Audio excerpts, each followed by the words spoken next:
Muy buenas noches para todos. Es un gusto estar aquí en la Sociedad Rural de Durazno, en el centro del país. Saludar a todos aquellos integrantes de la Federación Rural. Más de una vez he escuchado y he repetido que la vida, cuando es compartida, es como vivirla dos veces. Y por eso el acto de generosidad de dedicarse a una gremial, a una comisión fomento, a algo que sea colectivo, es una cosa a agradecer como sociedad, y sobre todo en el ámbito rural, que las cosas quedan más lejos, que a veces las comunicaciones no son las mismas. Y por eso saludo a Martín y destaco, por supuesto, el acompañamiento de toda su familia, a quien conozco, que seguramente deben de haber tenido que hacer muchas cosas que cuando Martín no estaba en el área gremial la hacía él. Desearle suerte a Jorge en este año. Y nada, me llevo acá la carta de los Reyes Magos que leyó Javier. Algunos conceptos que quiero dejar a priori para estudiarlos más y dar una respuesta formal. Primero, un poco sorprendido, me gustó mucho el discurso de Martín porque nos hace reflexionar. Y es buena además la crítica que el gobierno la recibe de buena manera. No hay gobierno que funcione si no se lo asusa en las cosas que no ha terminado de hacer o que tiene que mejorar el tranco. Pero hay una parte en la cual el propio ministro también ve discrepar como ministro, una cosa nueva en un congreso, que hablan de que no hemos logrado que se interprete el sentir del agro. Yo creo que eso no es así. Capaz que está manifestado por algunos que intentan una y otra vez echarle la culpa al campo, pero no es el sentir de los uruguayos. Estoy seguro que la enorme mayoría... Yo estoy seguro porque la mayoría es silenciosa. Es verdad que a veces el que no llora no mama, es cierto. Pero la mayoría con la cual se expresa el país es una mayoría integrada e integradora. Sobran ejemplos de gente de zonas urbanas, capaz que de la metrópoli saliendo al interior del país, al campo y disfrutando e interactuando. Y sobran también ejemplos del campo yendo a la ciudad, donde son bienvenidos por los vecinos, pero son reconocidos. Entonces no nos dejemos instalar mentalmente, porque aparte uno reacciona después ante esas cosas, de que hay una sociedad dividida. No es cierto. Y aprovechemos que en cualquier momento todos salen a juntar votos, a todos lados, el año que viene. Y ahí también el compromiso del Uruguay integrado. Se puede estar de acuerdo o no con un programa de gobierno, han pasado todos los gobiernos y todos nos han hecho cosas buenas y cosas malas. Ahora, lo integrador es un deber esencial del que gobierna. Y yo sé que a veces en la vida es mucho más fácil dividir. Es más viejo que el agujero del mate, a dividir para reinar. Ahora, la aspiración o la inspiración última de un gobernante, ¿cuál es? Es la de un padre de familia, que estén todos incluidos y todos integrados en la diversidad que somos. Entonces, la censura, la crítica es al que divide. Después cada uno puede tener sus sensibilidades e ideas respecto a dónde crece el país y dónde no. Está claro cuál es la vocación de este gobierno. Este gobierno tiene un profundo compromiso con el sector rural, con la ruralidad, que no es solo la producción rural. Se decía por parte del presidente algunos temas en los cuales hemos estado, y es cierto. Cuando se pone una antena en una escuela, cuando se lleva la fibra óptica a poblados chiquitos, cuando se entrega una ambulancia el jueves pasado en Quiebrayugo, o se va a la zona más alejada de Salto con una ambulancia, o se abre una policlínica, perdón, en Quiebrayugo fue una policlínica, me confundí. Cuando se alumbra agua o se lleva un panel solar a una escuela cerca de la Chilca en Tacuarembó, no la Chilca de Florida. Eso es la ruralidad. cuando se construye el puente Cebollatí-Charqueada, una obra de 50 años reclamada, cuando se hace la Ruta 20, esas son obras para el país todo. Y por eso es un gobierno que viene con la tranquilidad de decir, creemos en la actividad rural. No tenemos que decir somos del campo, aunque también somos de todo el Uruguay, porque no creemos en anteponer una realidad con la otra. Segundo, pasame el agua. Dame esa. Gracias. Con respecto a la declaración, cuando la estaba leyendo, recordé una charla que tuve hoy de mañana, esas cosas simples pero lindas de la vida. Hoy salí a andar a caballo con mi hija. Estaba frío, así que salimos los dos de poncho y me pasó una cosa que hace tiempo que no me pasaba, que era sentir el vaso en el pasto mojado. Que eso ya generaba optimismo en la conversación. Y como es muy curiosa, me fue preguntando algo que quiero llegar, que nunca supe que a las pocas horas de haberlo conversado con ella lo iba a aplicar. No recuerdo bien cuál fue el planteo, pero básicamente era uno que hace en el gobierno. Lo que vos querés es lo que tenés que hacer, o mejor dicho así, la génesis del gobernante. Se dice primer mandatario, o sea, es el primero que es mandado. Somos representantes, representamos la opinión. Y en una linda charla recordé algo que hace poco traté de elaborar una conversación con un grupo de gente. ¿Qué tiene que hacer un gobierno? Y después para contestar estas preguntas, pero me quiero tomar unos minutos. Primero, valores y principios. El individuo, la persona no puede sacarse valores y principios y dejarlos colgados antes de entrar a una institución, un organismo. Entonces, uno es valores y principios. Segundo, el compromiso que uno asumió en campaña electoral,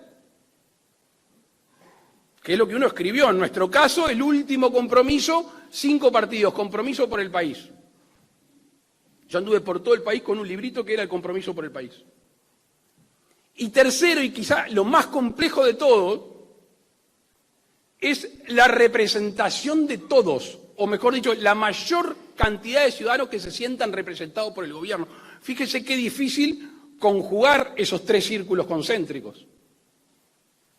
Y ustedes dirán, ¿qué tiene que ver eso que hablaste con tu hijo de mañana en el vientito tan lindo que clarificaba las ideas con esto? Bueno, porque hay algunas cosas que quizá están en los principios y valores y un programa inicial de gobierno, pero cuando se llega a un compromiso por el país, ahí está establecido y después hay que convencer.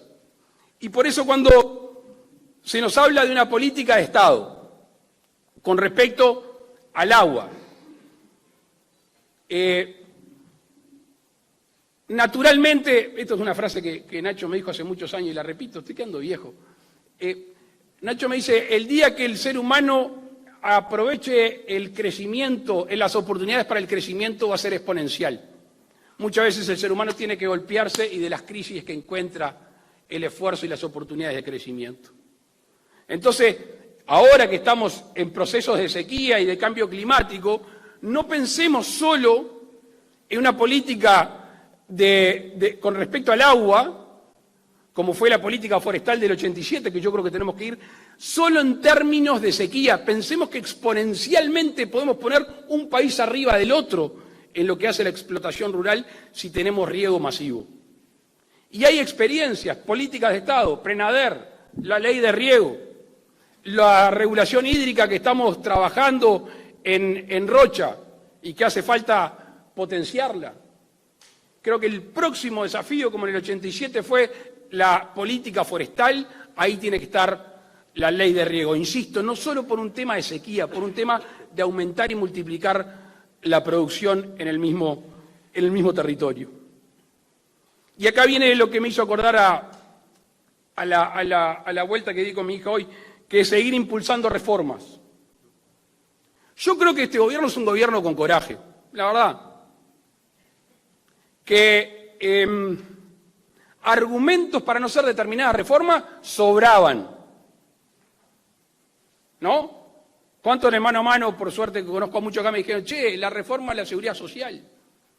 Pero pará, no la viven reclamando. Ahora que cuando la vamos a hacer, hay que tener cuidado. Y no sé si es obvio, pero sí, teníamos un proyecto de reforma de la seguridad social. Y después fuimos tratando de ampliar la base y tener una reforma de la seguridad social. Y esa es una reforma importantísima para todo el Uruguay. Y por supuesto, si es para todo el Uruguay, es para el sector agropecuario. Con respecto al combustible, ustedes ya saben cuál era mi punto de vista, o muchos saben cuál era mi punto de vista inicial. Ahora, gobernar es negociar y encontrar acuerdos. Hoy tenemos un sistema transparente. Hoy tenemos un sistema que nada se va por otro lado, ni sabemos en qué se está poniendo. O mejor dicho, a veces horriblemente sabemos en qué se está poniendo. Tanto es el precio y tanto se puede bajar según el momento y la economía de ANCAP, y lo tienen todos los meses, y el gobierno dice esto es lo que le dio la reguladora y esto es el precio de los combustibles por esta razón. Con respecto al subsidio, que Martín hacía referencia en el discurso, no está acá bueno, se va cambiando el modo de cálculo para hacerlo más transparente. Y además otra cosa, estamos en una revolución del cambio de la energía que se utiliza en los vehículos. Y los primeros que van a terminar cambiando los fósiles por eléctricos van a ser el transporte colectivo, con lo cual el subsidio empieza a carecer de sentido. Y ese es un desafío importante que tenemos. Con respecto al conflicto sonado en la cooperativa Conaprole, estuvimos reunidos con el ministro y el subsecretario, creo que fue el miércoles de tardecita, por temas portuarios y por el tema de Conaprole. Ahora, cuando uno ve cuál es la razón del conflicto, es increíble. Yo no sé si saben, son 11, 12 puestos de trabajo que los cambian de lugar porque siguen trabajando. Bueno, todos recuerdan la canción La piqueta fatal del progreso. Y bueno, sí, el progreso es que para producir más y más eficientemente y competir, hay algunas áreas que se van a tecnificar. Ahora, yo nunca vi que nadie haga un paro porque cierra un tambo, como han cerrado tantos en la historia de nuestro país, lamentablemente.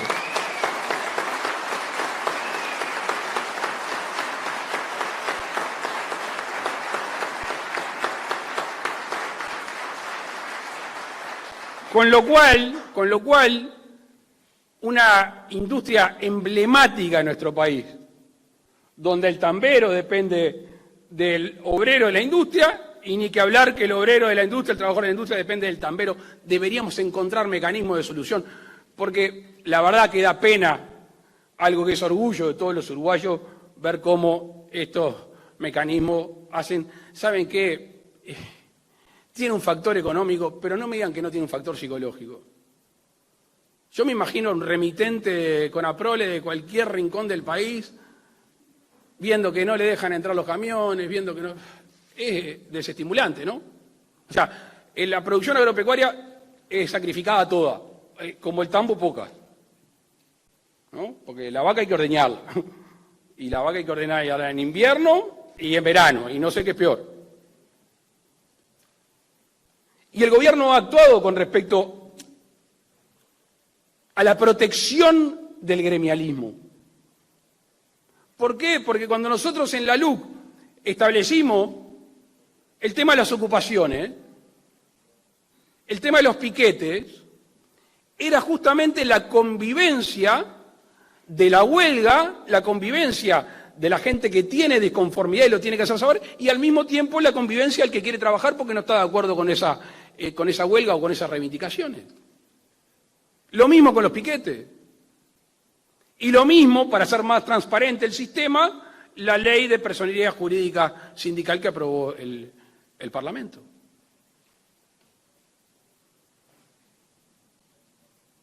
Con respecto a la seguridad rural, Yo recuerdo, bueno, Fernanda estaba asesorando jurídicamente a la Federación Rural en aquel momento, el 2004, Cámara de Diputados, cuando se llevaron varios planteos de la Federación Rural en base a lo que se vivía el campo. Yo les puedo asegurar que la LUC introdujo muchos, casi textualmente, propuestas de la Federación Rural. ¿Por qué? Porque había un entendimiento, aquello de la legítima defensa rural, cuando se hablaba del concepto de las casas, y había que hacer entender que las casas es donde uno anda libremente, cual si estuviera en el baño, en el patio o en la cocina. Bueno, eso costó, pero se llevó adelante ese tipo de propuestas que tenía en aquel momento la Federación Rural. Pero no nos quedamos en eso. Además se capacitaron casi 4.500 funcionarios en un trabajo interinstitucional entre el Ministerio del Interior, el Ministerio de Ganadería y la Fiscalía. Y después los resultados, porque nada sirve todo eso sin el resultado, y los resultados es que el abigeato ha bajado y que se ve más presencia policial, que nunca es suficiente, pero que se ve, y los resultados son buenos. Con respecto al bienestar animal,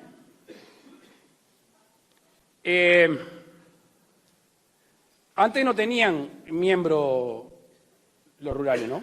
Antes estaban en un consultivo. Ahora participan directamente. Seguramente se pueda mejorar, porque son los propios involucrados. Pero también se ha invertido cerca de 120 millones de pesos en convenios con las intendencias, que algunas funcionarán bien, otras mal, o regular o mal, no tengo la menor duda, para castraciones masivas. Yo justo a 5 kilómetros de ahí de Cerro Colorado, en Punta de Chamamés, hice la primera experiencia en la escuelita rural para castrar los perros. También todos sabemos que el Estado llega hasta donde puede llegar. Sabe que los perros esos son vaquianos y sabe que al fin y al cabo también es un tema de responsabilidad de cada dueño, porque esos perros tienen dueño. Y sabemos quiénes son y sabemos dónde están. Y por eso también hay una responsabilidad individual de cada uno de los tenedores.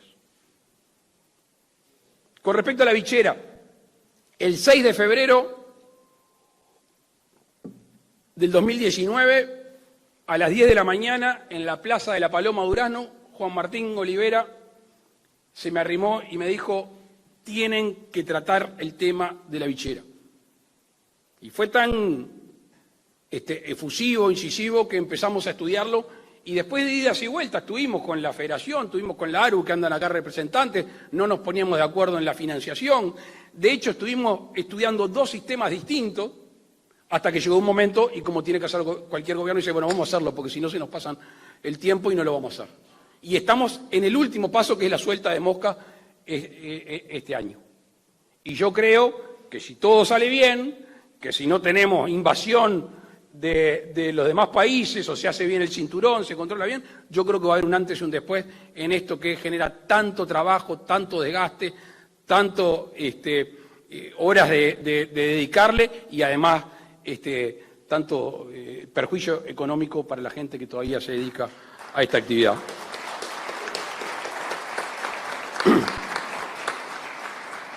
Con respecto a la reforma tributaria o con el tema de los impuestos, me dejaste picando en tu discurso del 1%. Bueno, no está lo del 1%. Sí, yo lo tenía en mi carrera hacia la interna. Después no. Simplemente eso. Ahora también quiero decir una cosa.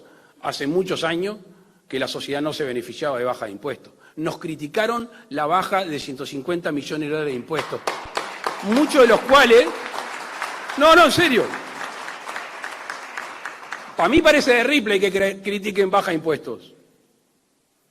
Y parte de esos impuestos van a empresas agropecuarias, que se van a beneficiar en esta baja de impuestos. También, a partir del 2022, el decreto de la COMAP, se hizo un giro para favorecer más a la actividad agropecuaria. De hecho, hay 1.007 proyectos agropecuarios que superan los 500 millones de dólares. Que eso es trabajo o inversión en el ámbito rural. La del estribo, Yo no sé si el Serrano me deja contar esto, pero ya lo voy a contar igual. El jueves tuve el privilegio de estar un rato con él, 1 hora y media, y yo no quería que se vaya, yo tenía cosas para hacer y él también. Y hoy de mañana, justamente, eso en Spotify, fui a escuchar Serno, porque quedé enroscado con Serno, y arranca una canción de Serno donde hay una preciosa introducción con la voz inconfundible del Serrano. Y bueno, yo creo que es bueno aquella gente que hace de la ruralidad, de su comunicación tempranito, cuando muchos están empezando el día, creo que bien vale agradecer y acompañarlo y reconocer al Serrano Abella, que es uno de los mejores comunicadores del país.